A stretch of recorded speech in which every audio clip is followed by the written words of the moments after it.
Hello students, मैं विनय सिंह और आप देख रहे हैं आपका अपना चैनल प्रयाग स्टडी। तो एक बार फिर से मैं विनय सिंह आप सबका स्वागत करता हूं इंडिया के number 1 online platform Prayag study पर। तो चलिए शुरू करते हैं आज की क्लास को। पिछली क्लास में हमने क्या बात किया था? पिछली क्लास में हमने बात किया था कि बायोलॉजी क्या है, देख लिया था। बायोलॉजी के ब्रांचेस जूलॉजी और बॉटनी हमने देख लिया था। जूलॉजी किसको कहते हैं, बॉटनी किसको कहते हैं। फिर हमने लिविंग और नॉन लिविंग में डिफरेंस देखा था। फिर हमने बेसिक फंक्शन देखा था। फिर हमने लाइफ प्रोसेस में इस चैप्टर में हम पढ़ेंगे क्या क्या, वो सारी चीजें हमने देख ली थी। मूवमेंट पढ़ेंगे, न्यूट्रिशन पढ़ेंगे, रेस्पिरेशन पढ़ेंगे, एक्सक्रेशन पढ़ेंगे और ट्रांसपोर्टेशन पढ़ेंगे। शुरू क्या किया था हमने? मूवमेंट स्टार्ट किया था और मूवमेंट शुरू करने के बाद हम पहुंच गए थे, मूवमेंट का डेफिनेशन देखा था।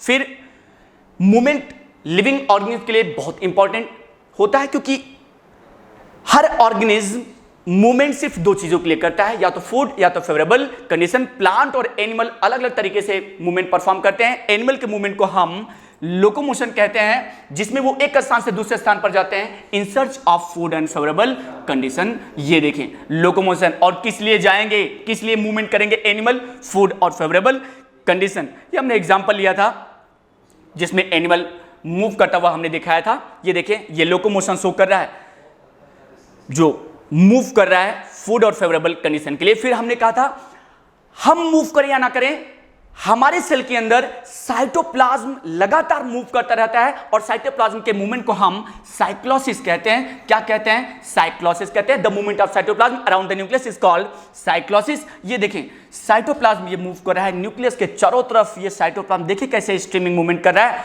क्या फंक्शन है इसका? इसका काम है साइक्लोसिस मटेरियल के डिस्ट्रीब्यूशन में हेल्प करता है, ताकि एक समान रूप से मटेरियल पूरे सेल में फैल सके।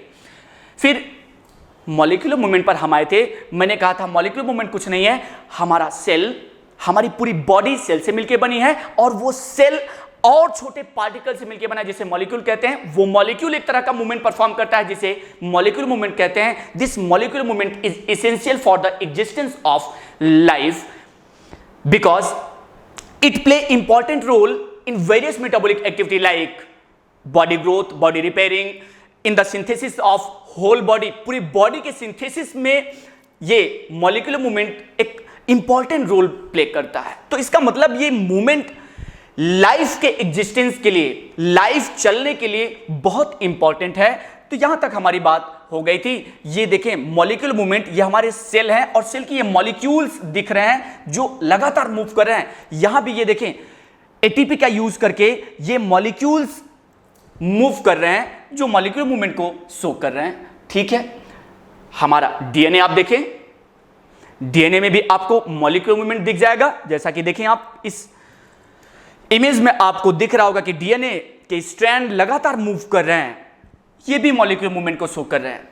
फिर मैंने दिखाया था आपको कि इसमें ये एंडोप्लाज्मिक रेटिकुलम, ये गोल्गी बॉडी, एंडोप्लाज्मिक रेटिकुलम से ट्रांसपोर्टरी, ये एंडोप्लाज्मिक रेटिकुलम है, ये ट्रांसपोर्टरी वेसल्स ये निकल रहा है, और ये आकर क्या कर रहा है? फ्यूज करेगा किससे? Golgi body. ये क्या है? मॉलिक्यूल्स हैं। ये वेसल्स में मटेरियल है, मॉलिक्यूल्स भरे हैं जो आकर इस गोल्गी बॉडी से फ्यूज कर रहे हैं। और यहां भी आपको ये देखो, इस गोल्गी बॉडी से भी सेक्रेटरी वेसल्स निकल रहे हैं। ये देखें, ये निकला और ये जाकर फ्यूज कर रहा है सेल मेम्ब्रेन से। यहां पर सेक्रेटरी वेसल्स ये भी फ्यूज किया।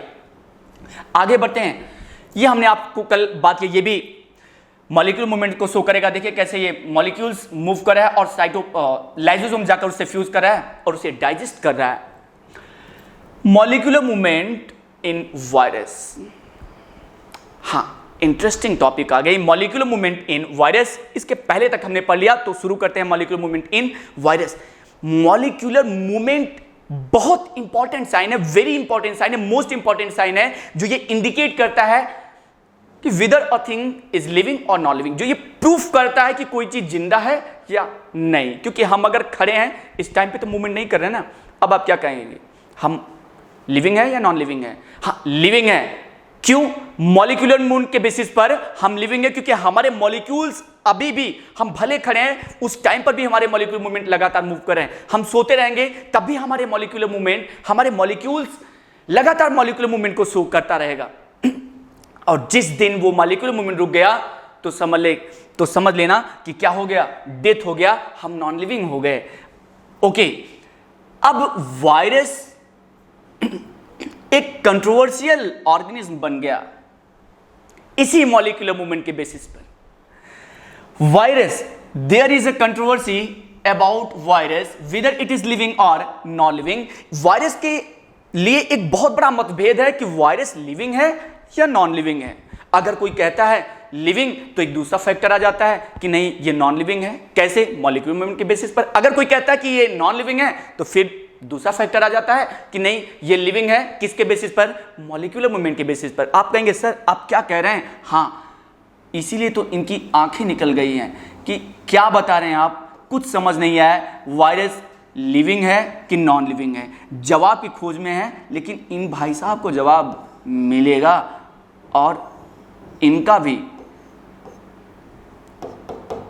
खुशी दिखेगा चेहरे पर। देख लेते हैं। वायरस दो स्टेट को परफॉर्म करता है, एक तो लिविंग स्टेट और दूसरा नॉन लिविंग स्टेट। मतलब वायरस दो अवस्थाएं शो करता है।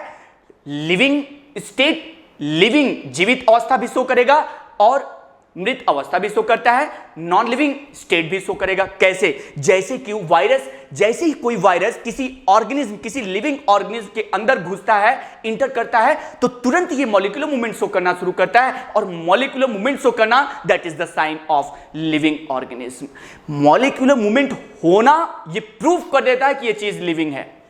और जैसे ही वायरस किसी होस्ट के अंदर, किसी भी ऑर्गेनिज्म के अंदर इंटर करता है, वो मॉलिक्यूलर मूवमेंट शो करना शुरू कर देता है। तो आप कहेंगे सर ये तो मॉलिक्यूलर मूवमेंट परफॉर्म कर रहा है होस्ट के अंदर घुसने के बाद, तो हम कहेंगे हाँ। तो कहेंगे फिर ये लिविंग है, तो मैं कहूंगा चलो ठीक है लिविंग है।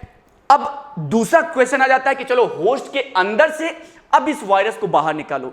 जैसे ही आप उस वायरस को होस्ट के अंदर से, ऑर्गेनिज्म की बॉडी से बाहर निकालेंगे, मॉलिक्यूलर मूवमेंट बंद हो जाएगा। मॉलिक्यूलर मूवमेंट परफॉर्म करना बंद कर देगा।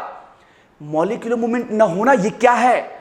ये तो नॉन लिविंग का साइन है, क्योंकि नॉन लिविंग मॉलिक्यूलर मूवमेंट को शो नहीं करता। अगर कोई लिविंग है तो वो मॉलिक्यूलर मूवमेंट शो करेगा ही करेगा। और अगर मॉलिक्यूलर मूवमेंट नहीं हो रहा है तो इसका मतलब वो चीज लिविंग है। वायरस जैसे ही किसी ऑर्गेनिज्म या किसी होस्ट के बॉडी से बाहर निकलता है, उसमें मॉलिक्यूलर मूवमेंट बंद हो जाता है, that is the sign of non living. लेकिन जैसे ही वायरस किसी बॉडी के अंदर, किसी होस्ट के अंदर घुसता है, इंटर करता है, now virus start to perform molecular movement. अब वायरस क्या करेगा? तुरंत मॉलिक्यूलर मूवमेंट परफॉर्म करना शुरू कर देगा। तो फिर बहुत बड़ा सवाल आ गया। मैं कहूंगा वायरस लिविंग है क्योंकि वो मॉलिक्यूलर मूवमेंट परफॉर्म कर रहा है होस्ट के अंदर घुसने के बाद। आप कहेंगे सर ठीक है, चलिए वायरस को होस्ट के बाहर निकालिए, वायरस को लिविंग ऑर्गेनिज्म की बॉडी से बाहर निकालिए। निकाल दिया, मॉलिक्यूलर मूवमेंट बंद। अब वो कहेगा अब बताइए सर अब कैसे लिविंग हुआ? सवाल तो बढ़िया है भाई। इसका मतलब वायरस को हम लिविंग कहेंगे तो भी गलत, नॉन लिविंग कहेंगे तो भी गलत होगा, क्योंकि दोनों ही ये स्टेट परफॉर्म कर रहा है। जैसे ही किसी होस्ट के अंदर घुसेगा लिविंग, होस्ट के बाहर आ जाएगा नॉन लिविंग। होस्ट के अंदर घुसने के बाद होस्ट की या ऑर्गेनिज्म की पूरी मशीनरी को ये यूज करता है अपनी सारी मेटाबॉलिक एक्टिविटी को चलाने के लिए। इसीलिए तो ये कंट्रोवर्सी बनी हुई है। आज तक ये मतभेद है कि वायरस लिविंग है या नॉन लिविंग है। अब भाई साहब इनको जवाब मिल गया। हाँ, जवाब मिल गया कि वायरस के लिए क्यों ये कंट्रोवर्सी है कि ये लिविंग है या नॉन लिविंग है। तो आप क्या बताएंगे? Virus is a controversial organism, या there is a controversy about the virus whether it is living or non living, because when virus enter in host body then it perform molecular movement which is the sign of living, but when it come out, जैसे ये organism के क्या आएगा, जैसे ये बाहर आएगा, when virus come out from the host body it stop their molecular movement। ये क्या कर देगा? मॉलिक्यूलर मूवमेंट को बंद कर देगा, स्टॉप कर देगा।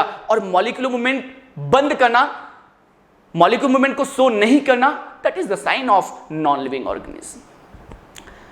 इसका मतलब दोनों स्टेट कर रहा है, दोनों स्टेट परफॉर्म कर रहा है, इसीलिए ये कंट्रोवर्शियल ऑर्गेनिज्म बना हुआ है। तो आप क्या बताएंगे? It is said that virus is neither living nor non living on the basis of molecular movement, because when virus is present inside the host cell or living organism then it show molecular movement, but when it present outside of the living organism then it do not perform molecular movement. इसी वजह से तो ये controversy बनी हुई है कि virus living है या फिर नॉन लिविंग है। इसका मतलब वायरस मॉलिक्यूलर मूवमेंट को तभी शो करेगा जब ये होस्ट के अंदर होगा। अब आते हैं मूवमेंट इन प्लांट। किस पे आ जाए? मूवमेंट इन प्लांट पे आते हैं और देखते हैं कि हमने कहा था भाई प्लांट भी मूवमेंट शो करेगा, but plants are fixed at one place. They cannot move from one place to another place because they are fixed in the soil by their root.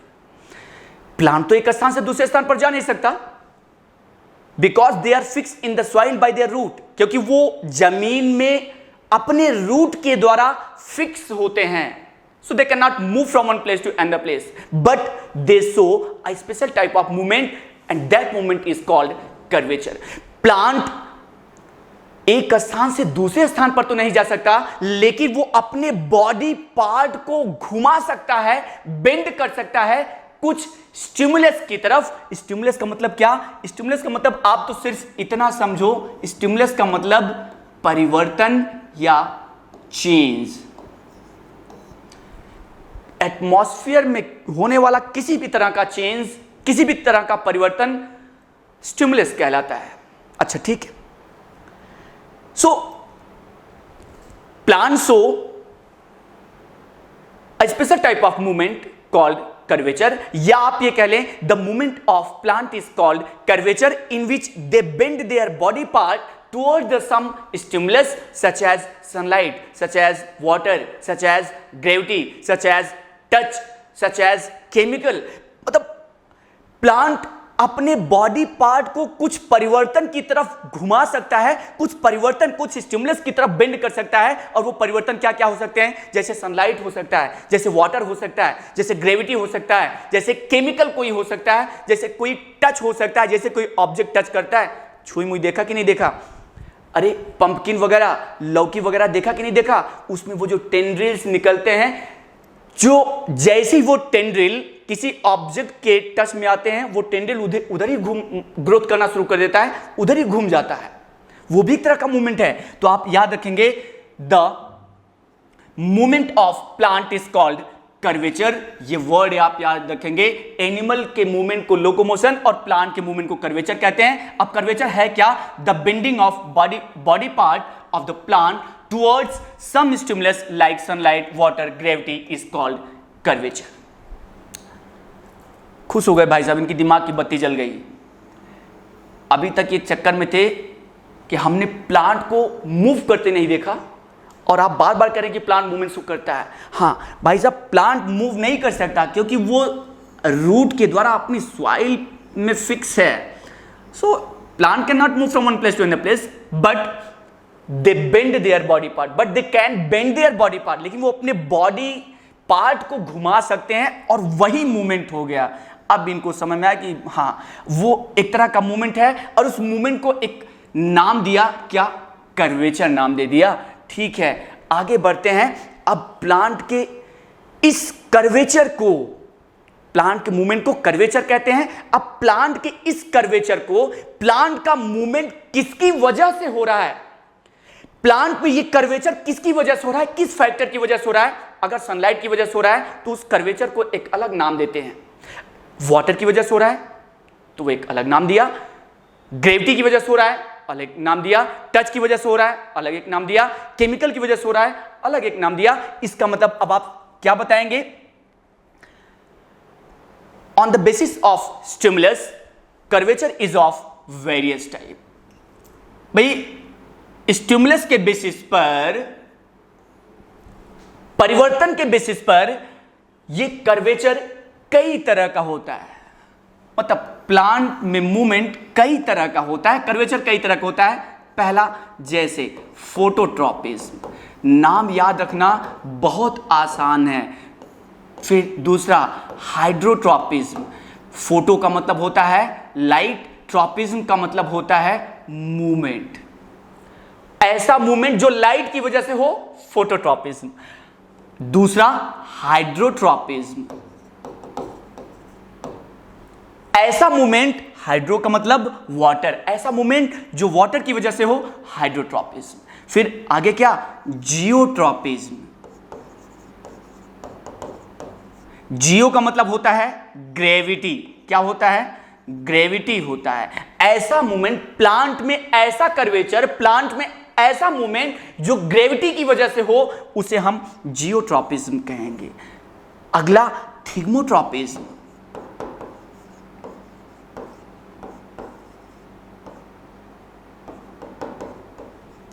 थिग्मो का मतलब होता है टच, क्या है, टच। प्लांट में होने वाला ऐसा मूवमेंट जो किसी ऑब्जेक्ट के टच की वजह से हो जाए। जैसे कोई ऑब्जेक्ट टच में आएगा प्लांट के, प्लांट का बॉडी पार्ट उधर ही मूव कर जाएगा जिधर कोई ऑब्जेक्ट टच में आएगा। सपोज ये प्लांट है और ये ऑब्जेक्ट टच में आ गया, तो प्लांट का बॉडी पार्ट इधर ही ग्रोथ करना शुरू कर दे, इधर ही मूवमेंट करना शुरू कर दे, प्लांट का बॉडी पार्ट इधर ही बेंड कर जाए। तो प्लांट में होने वाला ऐसा मूवमेंट जो टच की वजह से हो, दैट इज कॉल्ड थिग्मोट्रॉपिज्म। आगे कीमोट्रॉपिज्म, क्या है, कीमोट्रॉपिज्म। ऐसा प्लांट में होने वाला ऐसा मूवमेंट जो केमिकल की वजह से हो, that is called chemotropism. One by one सारे एग्जांपल हम लेते हैं और देखते हैं। सबसे पहला एग्जांपल लेते हैं किसका, फोटोट्रॉपिज्म का। मैंने कहा फोटो का मतलब ही है क्या, फोटो का मतलब है, photo means light, the movement of plant which is caused by the light. Plant का ऐसा मूवमेंट जो लाइट की वजह से हो, दैट इज कॉल्ड फोटोट्रॉपिज्म। ये देखें, सनलाइट इधर से आ रही है और प्लांट का ये स्टेम देखें किधर घूम गया, प्लांट का पूरा स्टेम ही इधर घूम गया। जाना तो इसे स्ट्रेट चाहिए था, ग्रोथ, इस प्लांट का ग्रोथ सीधा होना चाहिए था, but plant bend their body part towards the sunlight. क्यों, क्योंकि अवेलेबिलिटी ऑफ सनलाइट इधर ज्यादा है। जिधर प्लांट को सनलाइट ज्यादा मिलेगा, प्लांट अपने बॉडी पार्ट को उधर बेंड कर देंगे। सपोज अगर सनलाइट इधर से ज्यादा आ रही है तो प्लांट अपने बॉडी पार्ट को इधर घुमा देगा। सपोज अगर प्लांट को सनलाइट इधर से ज्यादा मिल रही है तो प्लांट अपने बॉडी पार्ट को इधर घुमा देगा। इस मूवमेंट को, भाई एक तरह का मूवमेंट ही तो है। अब इस मूवमेंट में हार्मोनल चेंजिंग होती है। इस मूवमेंट को, इस ग्रोथ को हार्मोन कंट्रोल करता है। और कौन सा हार्मोन, ऑक्सीन हार्मोन कंट्रोल करता है। बहुत डिटेल में हम जब कंट्रोल एंड कोऑर्डिनेशन पढ़ेंगे तो वहां पर बात करेंगे कि ऑक्सीन कैसे इस प्लांट के मूवमेंट को, इस प्लांट के ग्रोथ को कैसे कंट्रोल करे। बट आपको अभी तो सिर्फ हमें फोटोट्रॉपिज्म जानना है। आपको सिर्फ इतनी बात याद रखनी है, प्लांट अपने बॉडी पार्ट को, अपने स्टेम को उधर घुमाएगा जिधर सनलाइट की अवेलेबिलिटी ज्यादा होगी। और सनलाइट की वजह से अगर ऐसा मूवमेंट हो जाए तो इस मूवमेंट को हम क्या कहेंगे, फोटोट्रॉपिज्म कहेंगे। एक लाइन में डिफाइन करेंगे, the movement of plant which is occur by the sunlight that is called, या light that is called phototropism. ये देखें, सोर्स ऑफ लाइट इधर है, कहां है, इधर। और देखें कैसे ये प्लांट इधर ही मूव कर रहा है। भाई इसको सीधा जाना चाहिए, ये प्लांट इधर भी तो घूम जाना चाहिए था, but here plant bend towards the source of light. Light के सोर्स की तरफ ये प्लांट क्या कर जा रहा है, घूमता चला जा रहा है। जो किसको शो कर रहा है, जो शो कर रहा है किसको, फोटोट्रॉपिज्म को शो कर रहा है। आई होप कि ये क्लियर हुआ होगा, और अगर क्लियर हुआ होगा तो कमेंट बॉक्स में जरूर बताइएगा कि फोटोट्रॉपिज्म क्लियर हुआ या नहीं क्लियर हुआ। बहुत ध्यान से देखिएगा। अब आते हैं किसमें, हाइड्रोट्रॉपिज्म। ये देखिए, हाइड्रो का मतलब है वाटर, दिस इज हाइड्रो का मतलब क्या, water. The movement of plant which is occur या which is caused by the water या which is occur due to the water. Plant का ऐसा मूवमेंट जो वाटर की वजह से हो, उसे हम हाइड्रोट्रॉपिज्म कहते हैं। याद रखना बहुत आसान है, हाइड्रो का मतलब वाटर, ट्रॉपिज्म का मतलब मूवमेंट। ऐसा मूवमेंट जो वाटर की वजह से हो, हाइड्रोट्रॉपिज्म। रूट को देखा कि नहीं देखा, जिधर देखिए यहां पर ये अपना एक कंटेनर है, इस कंटेनर में ये सॉइल भरा हुआ है और ये प्लांट का ये रूट है जो कि अभी सीधा है। क्यों? क्योंकि वाटर का जो सोर्स है ना, वाटर का सोर्स ये देखें, ये नीचे है, वाटर है ये। मैंने ये ग्रीन से ये लिख दिया, ये ग्रीन से डॉट कर दिया है। आपको समझना है कि यहां तक ये वाटर का लेवल है और रूट सीधा कर रहा है, ग्रो कर रहा है। ये लिख दिया हमने वाटर। क्या लिख दिया? लिख दिया हमने वाटर। और ये लिख दिया हमने रूट, जो किधर ग्रोथ कर रहा है, जिधर मूव कर रहा है। रूट ग्रोज स्ट्रेट, रूट सीधा ग्रो कर रहा है। क्यों? क्योंकि वाटर का लेवल बिल्कुल एकदम नीचे है, ठीक रूट के नीचे है, तो रूट यहां पर स्ट्रेट ग्रो कर रहा है। लेकिन अब हम क्या करिए, हमने इस प्लांट के बगल में एक गड्ढा खोद दिया, एक पिट बना दिया, और इस पिट में, उस गड्ढे में क्या रख दिया? उस गड्ढे में भाई साहब पानी रख दिया। क्या रख दिया? Now this is water. Plant के जस्ट बगल में एक गड्ढा बना दिया, एक पिट बना दिया, और उस पिट में क्या रख दिया? वाटर रख दिया। वाटर से उस पिट को, उस गड्ढे को भर दिया। अब आप थोड़े दिन बाद देखेंगे क्या, इस प्लांट का रूट अपने आप, जो कि सीधा जा रहा था, वो रूट अपने आप किधर बेंड कर जाएगा? वाटर के सोर्स की तरफ बेंड कर जाएगा। भाई जाना तो इसको सीधा चाहिए था, सीधा जा रहा था, लेकिन ये इधर क्यों घूम गया? क्योंकि इधर वाटर की अवेलेबिलिटी ज्यादा थी। यहां पर ये रूट ग्रो कर रहा है, किधर? Root grows towards water, root water की तरफ ग्रो कर गया। ये ग्रोथ वाटर की वजह से हो रहा है, ये मूवमेंट, ये बेंडिंग वाटर की वजह से हो रहा है। इसलिए ये किसको शो कर रहा है? ये शो कर रहा है हाइड्रोट्रॉपिज्म को शो कर रहा है। आई होप कि क्लियर हुआ होगा। यहां पर ये प्लांट का रूट बेंड कर गया इधर, किसकी वजह से? वाटर की वजह से। और वाटर की वजह से रूट का बेंड करना हाइड्रोट्रॉपिज्म को शो कर रहा है। आई होप कि क्लियर हुआ होगा। यहां पर देखें कैसे ये रूट, ये वाटर है पूरा, ये वाटर है। और देखें इस रूट को सीधा जाना चाहिए था, इधर भी चले जाना चाहिए था, लेकिन ये रूट इधर ही क्यों आया? इधर इसलिए आया क्योंकि ये देखें यहां पर ये वाटर की अवेलेबिलिटी इधर ज्यादा है, वाटर की अवेलेबिलिटी इधर ज्यादा है, इसीलिए तो पूरा का पूरा रूट किधर चला आया? पूरा का पूरा रूट चला आया इधर, पूरा का पूरा रूट इधर चला आया, इस तरफ बेंड कर गया, जो किसको शो कर रहा है? हाइड्रोट्रॉपिज्म को शो कर रहा है। अब यहां पर एक बात आपको याद रखनी है। क्या याद रखनी है? रूट पॉजिटिव हाइड्रोट्रॉपिज्म शो कर रहा है, रूट पॉजिटिव हाइड्रोट्रॉपिज्म शो करता है, और स्टेम नेगेटिव हाइड्रोट्रॉपिज्म शो करता है। क्योंकि स्टेम तो हमेशा ऊपर की तरफ जाता है, कभी स्टेम वाटर की अवेलेबिलिटी की तरफ नहीं बेंड करता, वो उसके अपोजिट डायरेक्शन में क्या करेगा? जिधर वाटर होगा उसके अपोजिट डायरेक्शन में क्या होगा? ये उससे दूर ये स्टेम घूम जाएगा, बेंड कर जाएगा, ग्रोथ करेगा। इसलिए स्टेम का ग्रोथ, स्टेम का बेंडिंग, स्टेम का मूवमेंट हमेशा नेगेटिव हाइड्रोट्रॉपिज्म होता है, और रूट का मूवमेंट हमेशा पॉजिटिव हाइड्रोट्रॉपिज्म होता है। किधर होगा? हमेशा रूट की तरफ होगा। आगे बढ़ते हैं।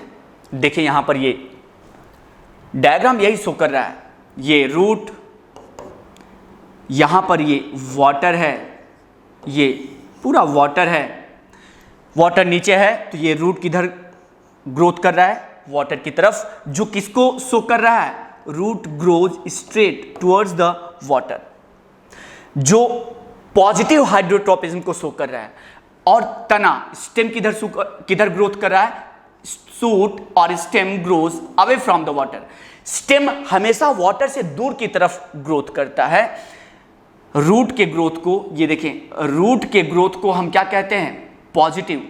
क्योंकि ये रूट सीधा वाटर की तरफ ग्रोथ कर रहा है, तो रूट के ग्रोथ को हम पॉजिटिव हाइड्रोट्रॉपिज्म कहते हैं, और स्टेम जो कि इधर की तरफ ग्रोथ कर रहा है, तो स्टेम के ग्रोथ को हम क्या कहेंगे, स्टेम के ग्रोथ को हम निगेटिव हाइड्रोट्रॉपिज्म कहेंगे, और रूट के ग्रोथ को पॉजिटिव हाइड्रोट्रॉपिज्म कहेंगे। अब आते हैं जियोट्रॉपिज्म। ये भी एक तरह का कर्वेचर है क्या ये? जियो का मतलब ग्रेविटी, प्लांट में होने वाला ऐसा मूवमेंट जो ग्रेविटी की वजह से हो उसे हम जियोट्रॉपिज्म कहते हैं। रूट पॉजिटिव जियोट्रॉपिज्म को शो करता है और स्टेम नेगेटिव जियोट्रॉपिज्म को शो करता है, क्योंकि ग्रेविटी तो डाउनवर्ड लगती है, ग्रेविटी तो नीचे की तरफ लगती है, रूट हमेशा नीचे ही ग्रोथ करता है और स्टेम हमेशा ऊपर की तरफ जाता है। ग्रेविटी नीचे जा रही है, नीचे लग रही है, और स्टेम हमेशा अपसाइड की तरफ, ऊपर की तरफ ग्रोथ कर रहा है। इसका मतलब स्टेम क्या कर रहा है? ग्रेविटी के अगेंस्ट में ग्रोथ कर रहा है। इसलिए तो कहते हैं स्टेम का ग्रोथ नेगेटिव जियोट्रॉपिज्म होता है और रूट का ग्रोथ पॉजिटिव जियोट्रॉपिज्म होता है। ये हमने एक पॉटेड प्लांट ले लिया जिसमें ये देखें रूट भी स्ट्रेट ग्रोथ कर रहा है, ये रूट सीधा गया, सीधा ये जा रहा है, और स्टेम भी क्या हो रहा है? स्टेम भी ये स्ट्रेट ग्रो कर रहा है। अब हमने क्या किया, इस पॉटेड प्लांट को उल्टा कर दिया या गिरा दिया, बेंड कर दिया।